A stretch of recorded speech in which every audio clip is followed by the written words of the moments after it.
मैं भी जाऊंगा। चलो बेटा जी। तो वहां जो गए, अस्सलाम वालेकुम, कहा कौन? कि मैं फातिमा बिन्त मोहम्मद, आपके साथ कौन है? कि हसन भी है, हुसैन भी है। कहा जाइए अंदर। कहा कि पहले बताइए आज क्यों नहीं पूछे? कल तो हसन के बारे में भी इजाजत नहीं, और आज पहले मेरे बारे में इजाजत नहीं, आज हुसैन भी है इजाजत के बगैर अंदर। क्या मेरे शौहर ने यूं कहा है कि आका के घर से फातिमा है, हसन आया, हुसैन आया, और आपके अज़वाज मुतहरात में जो भी आए आप उनसे बात कर सकती हैं। आज आम इजाजत मिली है, कोई मर्द में गैर महरम नहीं आनी चाहिए। ठीक है चलिए।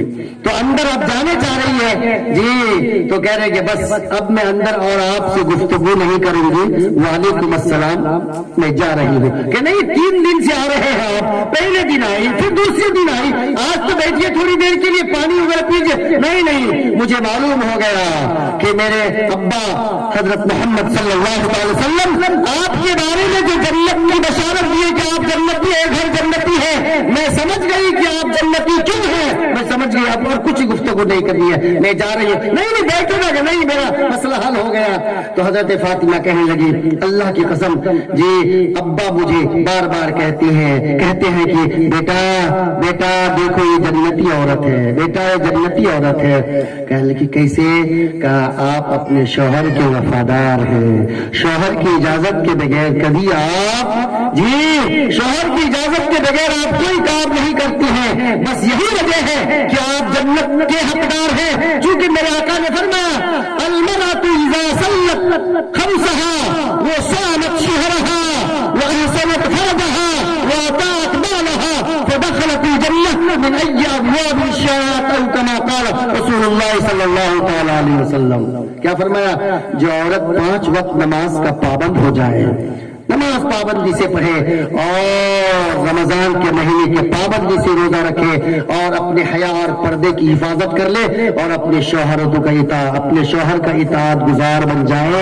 अल्लाह के नबी जनाब मोहम्मद रसूलुल्लाह सल्लल्लाहु अलैहि वसल्लम फरमाया, फदखलतिल जन्नह मिन अय्यि अबवाबि शाअत, जिस दरवाजे से वो जन्नत में जाना चाहे अल्लाह उनको आम दरवाजे 8 जन्नत खोल देगा, जिससे भी जाना चाहे जन्नत का दरवाजा खुला हुआ है। ये एक चीज तो इनके अंदर पाई गई, क्या है? शौहर का इताअत गुजार। जब शौहर का इताअत गुजार इतना है तो उसको वो अपने हया और पर्दे की हिफाजत, और नमाज तो उनकी जिंदगी में, आका के जमाने में नमाज तो थी ही, नमाज तो थी, रोजा तो था ही, और हया और पर्दे वाली जिंदगी थी, लेकिन शौहर के इताअत गुजार होने की वजह से आका ने फरमाया जन्नती औरत है। मेरी माँ बहनों, अच्छी बीवी वही है, इसलिए कहा अच्छी माँ, अच्छी बीवी, अच्छी दादी, अच्छी नानी और अच्छी खाला, अच्छी फूफी। कहते अच्छी बीवी वही है जो अपने शौहर का इताअत गुजार हो जाए। अच्छा बनने ही के लिए तो मकसद चल रहा है भाई, है? ये बच्ची बड़ी बनेगी, बच्ची बड़ी होगी तो इंशाअल्लाह माहौल को अच्छा बनाएगी, घर को अच्छा बनाएगी, समाज को अच्छा बनाएगी, अपनी औलाद की भी तरबियत करेगी तो अच्छा करेगी इंशाअल्लाह, करेगी ना? हजरत मौलाना तारिक जमील साहब छोटा वाकया बताते, बस 1 मिनट का वाकया फरमाते हैं कि मौलाना तारिक जमील साहब कहते हैं, मैं एक जगह सफर में जा रहा था, हवाई जहाज में बैठा था, हवाई जहाज में। तो कहते हैं इस तरह से ये सीट मेरी थी और उसके बाद एक छोटा बच्चा, उसके बाद एक लेडीज बैठी थी और अंग्रेज लंदन जा रही थी। कहता और अंग्रेज लिबास उनका सब, लेकिन यह है कि मैं उस औरत की तरबियत देखकर मुझको ताज्जुब हुआ कि हमारी मुसलमान माँ ऐसा क्यों नहीं बनती है। बताइए तरबियत। एक अंग्रेज औरत जिसको इस्लाम का पता नहीं है, वो क्या कर रही है? वो जेब से, वो अपने बैग से बिस्किट निकालकर जी उस बच्चे को तोड़ कर दे रही है और कहती है हर लुकमे में, बेटा बोल thank you mother, thank you माँ, बेटा मेरा शुक्रिया अदा कर, यानी मेरा शुक्रिया अदा कर। हर लुकमे में लुकमा खिलाकर बेटा बोल thank you mother, thank you माँ, आपका शुक्रिया, बेटा शुक्रिया अदा करना। मैं बहुत पहले उनको इंग्लिश में माँ समझा रही है, बेटा ये मेरा एहसान है, मैं तुम्हारी परवरिश कर रही हूँ, तुम्हारी तरबियत कर रही हूँ, बेटा जो भी कोई एहसान करे उनका शुक्रिया अदा करो, है ना? माँ समझा रही है जी। तो अब बताइए कि एक माँ अपने एहसान पर उनको तरबियत कर रही है, बेटा कोई भी एहसान करे तो शुक्रिया अदा करना। अल्लाह का हम लोग पर कितना एहसान है, नहीं है? کتنا احسان ہے، کتنا احسان ہے. ہم لوگ ہماری ماؤں کو میں کہنا چاہتا ہوں کبھی اپنے چھوٹے بیٹے کو ایسا کچھ پانی پلاؤ، بیٹا بولو الحمدللہ اللہ پانی پلایا، شکریہ ادا کرو. کوئی بولتی ہے؟ بولے گی نہیں.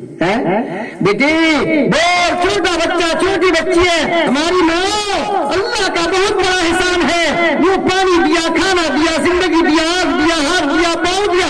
ہم لوگ کبھی ہماری اس زندگی پر کبھی 2 رکعت شکر ادا کیے؟ اللہ آپ نے صحت والی زندگی دی، ایمان والی زندگی دی، اللہ آخری نبی کا امت بنایا، 2 رکعت نماز شکرانے میں کوئی ادا کیا؟ کوئی بولیے ذرا. اس شکر اتنا بڑا احسان کہ آخری نبی کا امت بنایا اور ایمان والے گھر میں پیدا کیا، صحت و عافیت کے ساتھ اللہ رکھا. میرے اللہ میں 2 رکعت نماز پڑھتی ہوں یا پڑھتا ہوں، میں اللہ آپ کا بڑا احسان میں شکر ادا کرتا ہوں. بلکہ روزانہ شکریہ ادا کرنا چاہیے، کرنا چاہیے نا، روزانہ شکریہ ادا کرنا چاہیے. جی لیکن بھائیوں شکریہ ادا کرنے کے بہت سے طریقے ہیں. صحت اللہ نے دیا ہے، اس کا شکریہ روزہ ہے. جی کہتے ہیں صحت اللہ پاک نے دیا ہے، اس کا شکریہ روزہ ہے. اللہ نے ایمان دیا ہے، اس کا شکریہ نماز ہے. جو بے نمازی ہے وہ ایمان کا شکریہ ادا نہیں کرتا. اللہ نے ایمان دیا ہے، نماز پر شکریہ ادا ہو گیا. میرے اللہ چونکہ بے نمازی کا کوئی عمل اللہ کے یہاں مقبول ہوتا ہی نہیں ہے. اس لیے میرے نوجوانوں انشاءاللہ کل سے نماز شروع کریں گے سب انشاءاللہ. اٹھائیے ہاتھ سے، بڑے موت تک نماز نہیں چھوڑیں گے انشاءاللہ.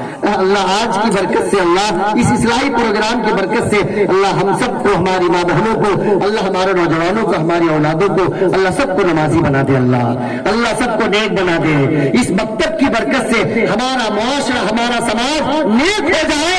اللہ اس مکتب کو اللہ بہترین بدلہ عطا فرمائے، اساتذہ کو اللہ قبول فرمائے.